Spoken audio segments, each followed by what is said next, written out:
안녕하세요.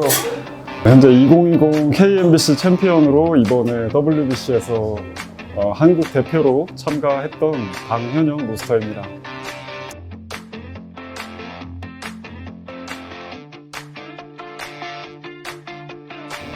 일단 너무 오래 기다렸던 대회여가지고 사실 지금 실감이 잘 나지 않는 것 같아요. 지난 그런 제가 했던 대회 영상들을 보고 하면은 내가 진짜 저기서 하고 왔구나 하기는 이런 생각도 들기도 하고, 또 한편으로 굉장히 좀 아쉬움이 많이 남는 그런 대회였던 것 같습니다. 제가 이번에 이런 시연을 통해 대회에서 하고 싶었던 메시지가 굉장히 분명했어요.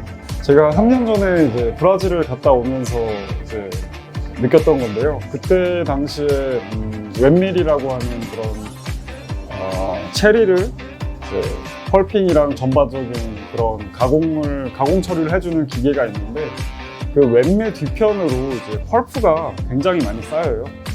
근데 그 더운 지역에 펄프가 많이 쌓이다 보니까 자연스럽게 거기 안에서 이제 체리가 발효가 되고 썩는 과정을 통해서 그 주변만 가면은 나는 그런 과육, 그 썩는 향이 꼭 나거든요. 그게 꼭 과실주에서 맡는 향처럼 느껴지는데, 한 농장에서 어떤 커피를 깔아줬는데 그 향이 너무 똑같이 나는 거예요. 그래서 제가 그쪽 농장 농부한테 물어봤거든요. 너네는 정말 이 향이 맛있다고 생각해? 그쪽에서 하는 테스트 중 하나겠거니 하고 이제 귀국을 하니까 모든 생두 시장이 그런 발효향을 많이 내는 그런 시장이 되었더라고요. 그때 어떤 커피를 먹어도 다 비슷비슷한 향이 강하거나 좀 옅거나 다른 방식으로 나는 걸 보고 굉장히 생두를 고를 때 좀 재미가 없었어요. 정말 이렇게 가는 게 맞나?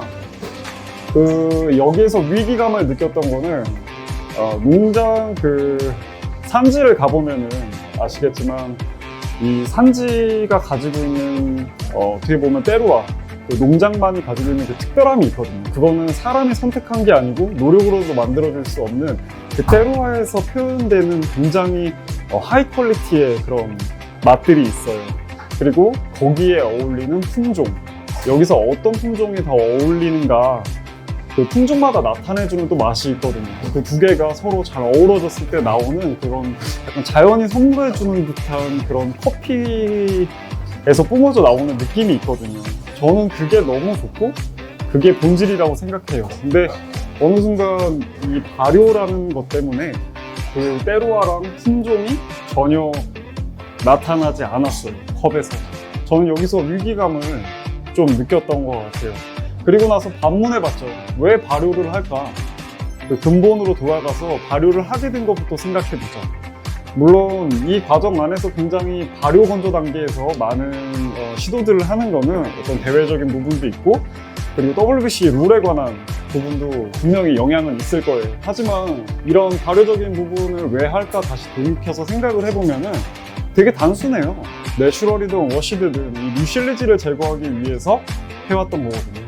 그게 지금 이렇게 다르게 변형되고 발전되다가 변질까지 됐다고 생각을 해서 우리 한번 근본으로 돌아가서 생각해보자. 정말 그렇게 발효가 어떤 커피를 특별하게 만들 수 있다고 생각하는지 한번 이 커피씬에 있는 바리스타나 혹은 로스터들에게 스스로에게 질문을 한번 던져보게끔 하는 시연을 만들고 싶었어요. 그래서 제가 이제 골랐던 그 생두 자체가 이 워시드라고 되어 있지만 뮤실리지까지 다 제거를 해서 단순하게 건조만 시켰거든요. 그 건조 단계에서도 땅바닥 지면과 맞닿아 있는 부분에 드라이 퍼멘테이션이라고 하는 수분이 날아가지 못하면서 자연스럽게 생기는 발효까지도 막아주기 위해서 1시간 단위로 이제 얘를 뒤집어줘요. 그렇게 어떤 발효적인 부분을 최대한 배제시켜서 만들어낸 커피였어요. 저는 이제 그 커피를 사용할 수밖에 없었고, 또 그 커피에서 나타내는 산미나 그런 향들이 굉장히 좀 오히려 특별해졌어요. 너무나 많은 선수들이 혹은 씬에서 이런 발효나 이런 부분을 사용했기 때문에 오히려 이런 되게 어떻게 보면 클래식적인 이 커피가 오히려 저는 굉장히 특별하게 느껴졌거든요.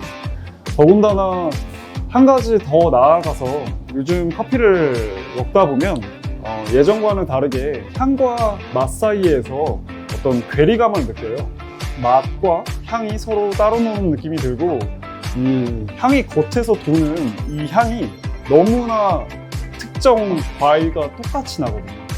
근데 사실 생각해보면 커피가 가지고 있는 향들이 굉장히 많은 종류의 그런 향을 발산하는데 그 중에 어떤 형태의 예를 들면 오렌지와 유사하다지 오렌지와 똑같을 수가 없거든요. 근데 이게 너무나 똑같이 나는 걸 보고 정말 이래도 되나 싶은 느낌이었어요.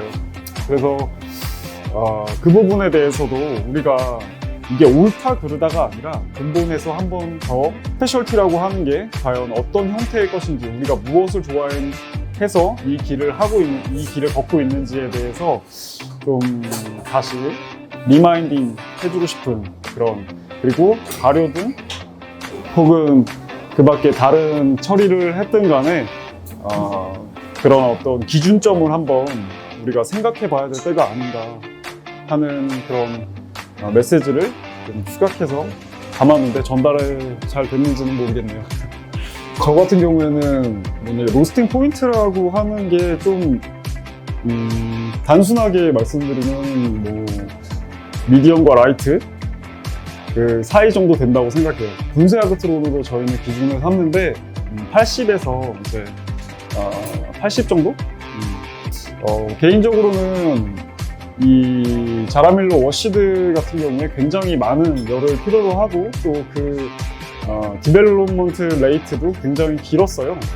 이런 경우에 이제 저 같은 경우는 커피를 배출을 할 때 크랙과 크랙이 시작되면서 두 가지 현상이 같이 일어난다고 보는데, 하나는 향미의 발현과 두 번째는 이제 갈변의 본격화가 이루어진다고 생각을 해요. 그래서 충분히 이 커피가 향미를 충분히 발현시키면서 그 와중에 갈변에 의한 이런 단맛이 혹은 짙은 어두운 바탕이 이 향미를 가리지 않는 그 시점을 저는 포인트로 잡고 있기 때문에 산미와 단맛이 가장 적절하게 밸런스를 이루는 시점에서 이제 배출을 해줬다고 보시면 될 것 같습니다. 스트롱홀드 같은 경우에서는 소량 로스팅을 할 때 굉장히 탁월한 성능을 가졌다고 생각을 해요. 선수들은 특히나 적은 양의 커피를 로스팅할 수밖에 없거든요. 왜냐면 사용하는 생두 자체가 워낙에 고가이고 그거를 한 번에 많은 양을 테스팅을 할 수 없기 때문에 선수를 준비하는 사람들은 다들 이제 소형 로스팅기를 항상 가지고 있어야만 해요. 근데 그 와중에서도 퀄리티가 충분히 나오는 로스터기를 굉장히 많이 이제 찾는 경우를 볼 수 있는데 그런 생각 안에서 이제 스트롱홀드가 가지고 있는 장점은 많은 변수들을 통제해 가면서 퀄리티를 다양하게 나타낼 수도 있고, 저 같은 경우는 오히려 이 스트롱홀드가 가지고 있는 열 전도 방식에서 다른 로스팅기와 다른 차별화된 그런 느낌을 받았거든요. 예를 들면 저는 스트롱홀드를 사용하는 거의 주된 이유 중 하나가 산미의 선명도예요. 그러니까 다른 로스팅기로, 로스팅 머신으로 이제 커피를 볶는 것보다 스트롱홀드로 로스팅을 해서 이제 커핑을 했을 때 좀 더 맛적인 부분, 특히나 산미나 단맛적인 부분이 훨씬 선명해지는 거를 저는 느낄 수 있었거든요.